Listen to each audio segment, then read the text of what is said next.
Assalamualaikum warahmatullahi wabarakatuh. Perkenalkan nama saya Ilhani Nuha dengan NIM G0025084 dari kelompok B3. Yang pertama, untuk anatomi penis. Penis itu dibagi menjadi 3 bagian, yaitu root, lalu ada badannya atau body, lalu ada glans penis. Nah, penis itu dibagi menjadi 2 parts. Yang pertama itu ada pars libera yang terdiri dari corpus spongiosum dan corpora cavernosa. Lalu yang kedua itu ada pars fixa atau crus penis yang terdiri dari bulbus penis dan crus penis dextra et sinistra. Nanti bulbus penis itu akan menjadi corpus spongiosum, sementara crus penis itu akan menjadi corpora cavernosa. Corpus spongiosum itu terletak di bagian ventral dan bakal dilewati sama uretra pas spongiosa.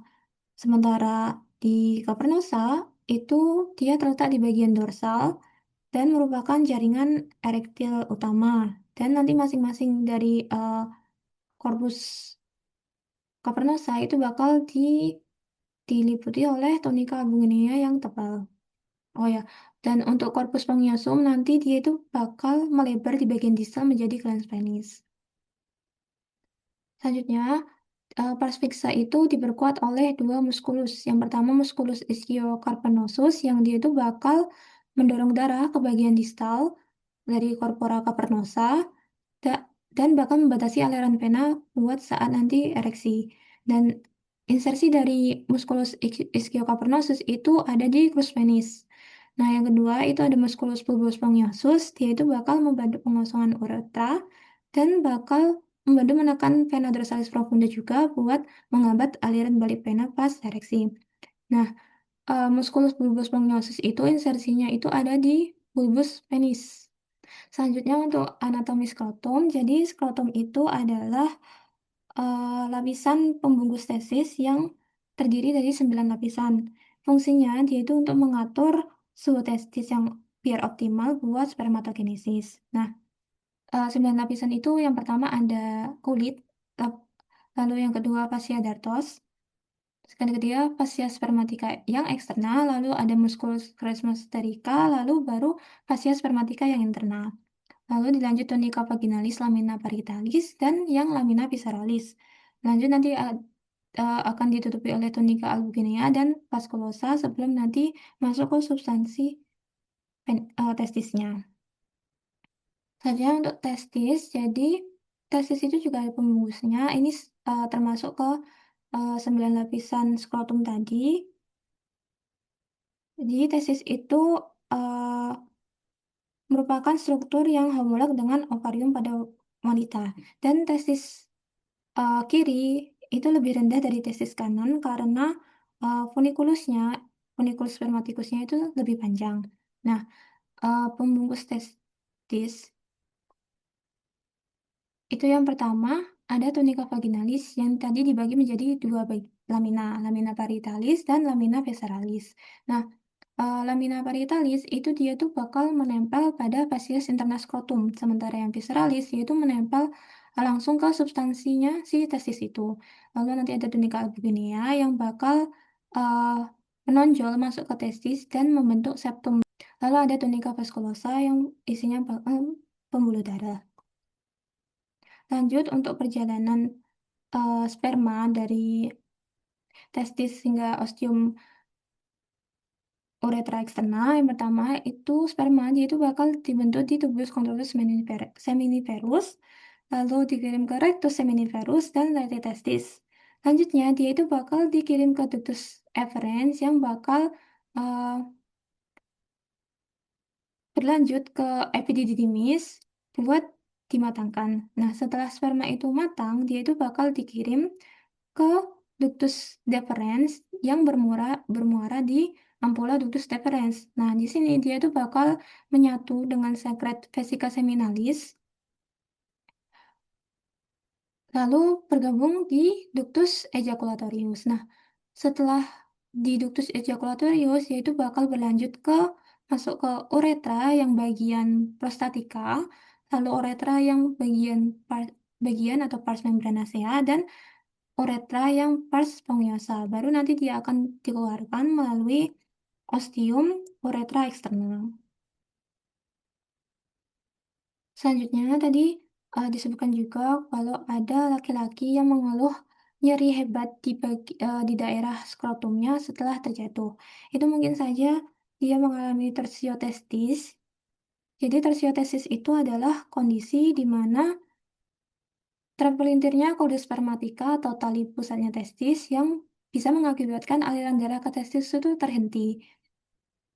Nah, ini perbedaannya. Jadi untuk normal testis yaitu eh, akan lurus ke bawah, sementara kalau eh, mengalami torsiotestis yaitu akan terpelintir sehingga aliran darah itu terhenti dan bisa menyebabkan pembekakan atau nekrosis. Selanjutnya tadi juga ada laki-laki yang mengeluh eh, adanya seperti benjolan mirip cacing, dia mengalami varikokal. Jadi varikokal itu adalah pelebaran abnormal plexus vena pampiniformis yang menyebabkan kelainan pada aliran balik darah vena. Selanjutnya itu ada eh, bapak-bapak yang mengeluh kesulitan untuk buang air air kecil. Nah, itu bisa mungkin saja bapak itu mengalami pembesaran prostat atau BPH atau benign prostatic hyperplasia. Jadi BPH ini tuh kondisi di mana kelenjar prostat itu tuh membesar akibat hiperplasia jaringan prostat. Terus dia itu bisa menyebabkan obstruksi uretra sehingga bapaknya tadi itu mengalami kesulitan buang air kecil. Jadi uretra itu kan tadi ada yang pars prostatika yang melewati prostat. Nah, jika prostat itu membesar atau membengkak, dia itu bisa menekan uretra tadi sehingga urin itu tidak bisa melewati pars prostatika dan nggak bisa keluar. Organ selanjutnya, oropoietika yang pertama itu ada REN. Jadi REN ini berfungsi untuk yang pertama filtrasi darah. Jadi dia itu bakal menyaring kotoran dari darah seperti urea dan racun dan mengeluarkannya dalam bentuk urin. Lalu ada untuk keseimbangan cairan dan elektrolit. Jadi si REN ini dia itu bakal menjaga kadar air, garam, kalium, dan fosfor dalam tubuh biar tetap seimbang. Lalu REN juga mengatur tekanan darah dengan menghasilkan enzim renin dan kadar garam. Lalu yang terakhir yaitu juga menjaga keseimbangan asam basa dengan mengatur pH-nya, pH darah agar tetap stabil. Selanjutnya itu ada ureter. Jadi ureter ini tuh saluran berbentuk pipa yang membentang dari ren, dari ginjal ke vasius posterior vesica urinaria. Dan fungsinya itu uh, buat mengalirkan urin dari ginjal. Selanjutnya itu ada vesika urinaria.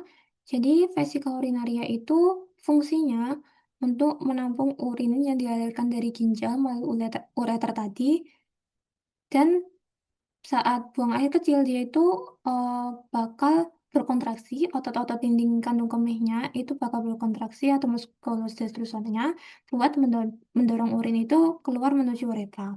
Nah, posisi eh, vesika urinarinya pria dan wanita itu berbeda. Kalau yang pria dia itu eh, di antara pubis dan rektum, sementara kalau wanita itu di antara pubis dan uterus. Terakhir itu ada organ uretra. Jadi organ uretra ini tuh berfungsi buat mengeluarkan urin tadi saat buang air kecil. Nah, kalau yang pada pria, uretranya itu juga berfungsi buat mengalirkan air mani saat ejakulasi. Nah, uretra pada pria dan wanita itu juga berbeda. Kalau pria dia itu panjang sekali dan dibedakan menjadi beberapa pars.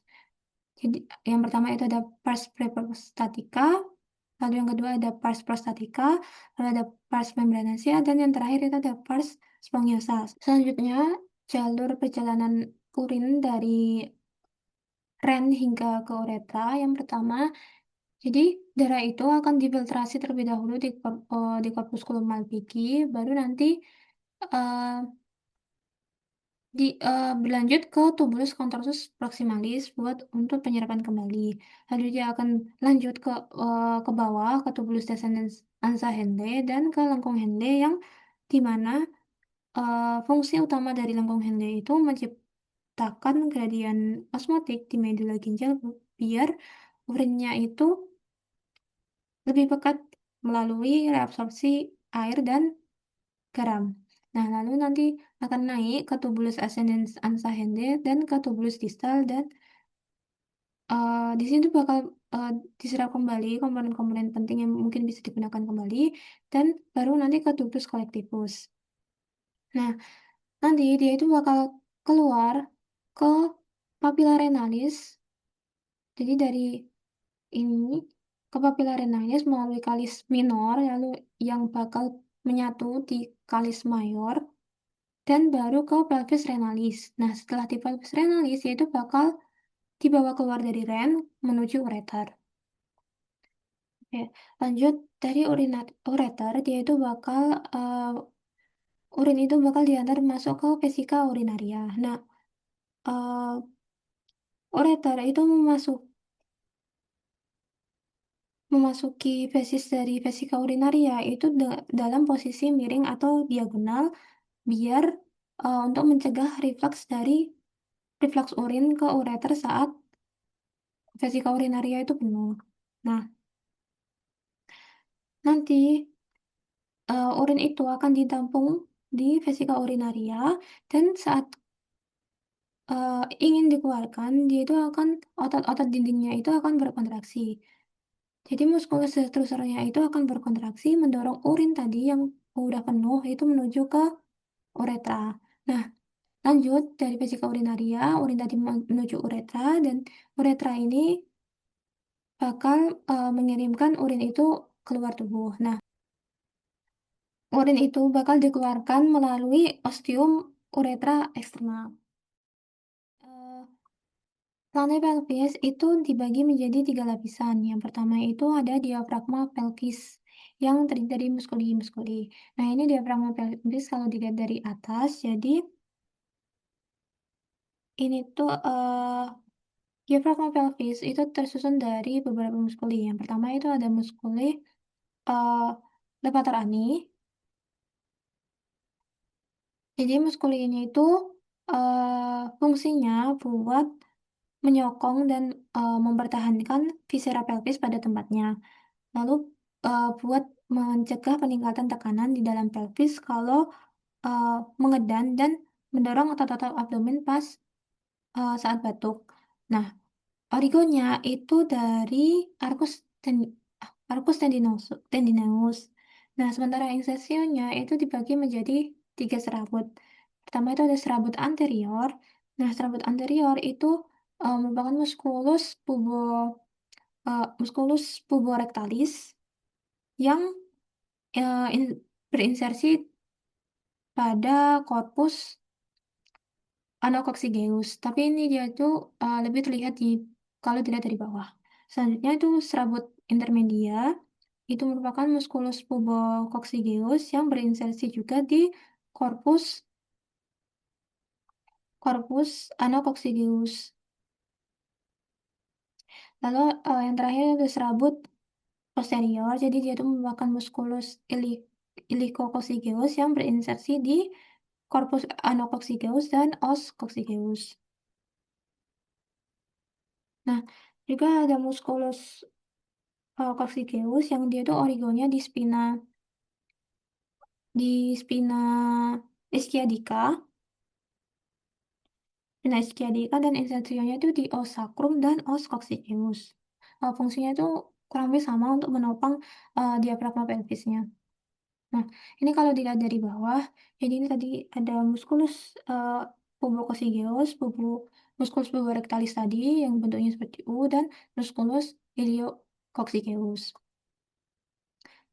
Nah, tadi diafragma pelvis kan dibagi menjadi tiga lapisan. Yang pertama ada diafragma pelvis yang terdiri dari muskuli, terus ada membrana perineum yang merupakan jaringan ikat. Nah, membrana perineum ini itu uh, merupakan fascia tebal yang bentuknya itu segitiga dan melekat di kerangka tulang arcus pubicus, yaitu bakal uh, membrana perineum yaitu berhubungan dengan ruangan tipis di atasnya yang disebut spatium perineum profundum. Nah, nanti di spatium ini dia itu bakal berisi lembaran otot rangka yang fungsinya itu sebagai sphincter, terutama buat uretra. Nah, tadi juga sudah disebutkan kalau ada spatium perineum profundum yang diisi lembaran otot rangka. Nah, seperti biasa pada pria dan wanita itu otot rangkanya berbeda. Jadi pada pria itu cukup simple. Jadi ada musculus sphincter urethra externum yang buat uretra dan musculus transversus perineum profundus. Sementara untuk wanita itu ditambah lagi ada musculus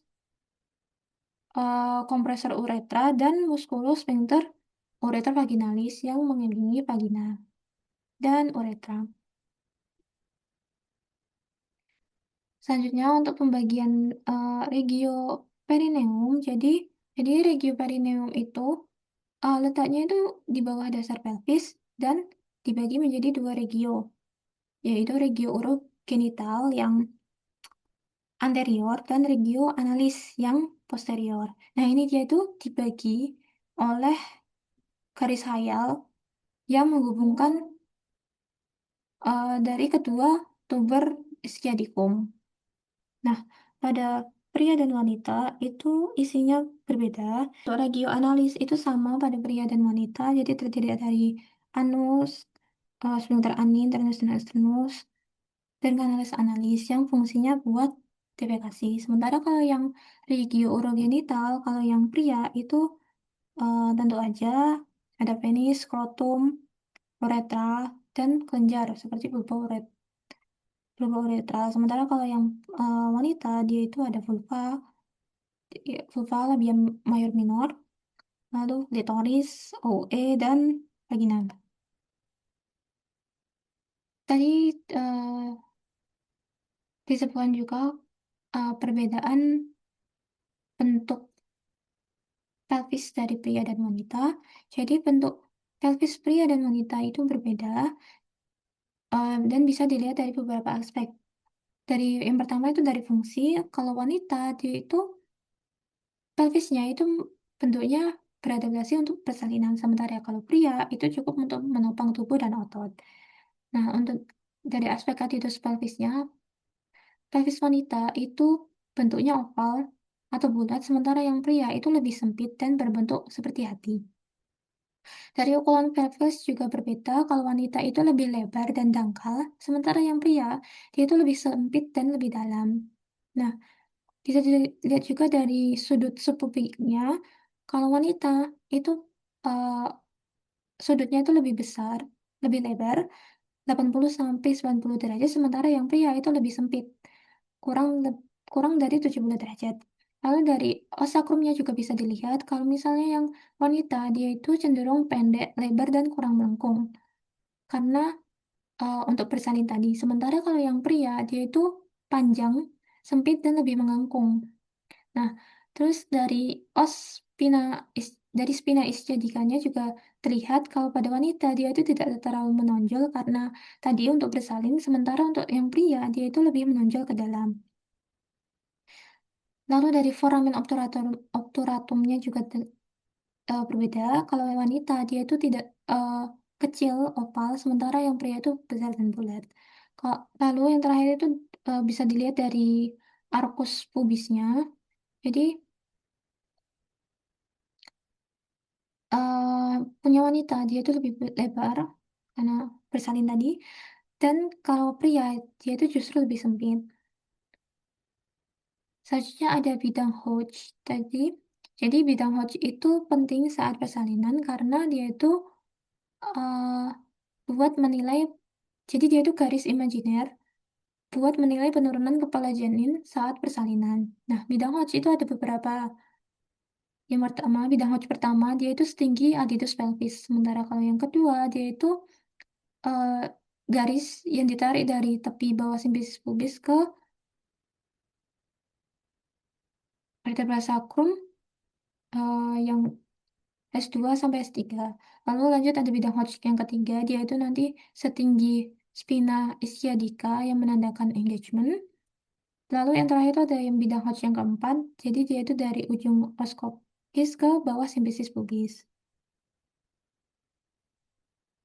Nah, selanjutnya tadi sempat dimention juga tindakan episiotomi. Jadi, episiotomi itu merupakan tindakan menyayat pada perineum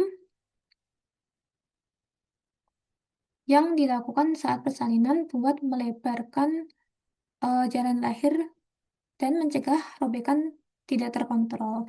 Dan episiotomi itu dibagi menjadi dua jenis. Yang pertama itu ada midline atau media, jadi dia tuh hanya sayatan lurus ke arah anus. Lalu ada yang mediolateral, jadi dia itu adalah sayatan miring kurang lebih 45 derajat dari garis tengah. Nah, kapan sih eh, dilakukannya episiotomi ini? Jadi, episiotomi itu dilakukan ketika bayinya besar atau makrosomia, lalu bersalinan dengan alat seperti vakum atau forceps. Terus ketika si janin itu mengalami gawat janin, jadi perlu lahir cepat. Lalu bisa dilakukan juga pada kalau perineumnya itu kaku atau eh, ada resiko robekan yang berat.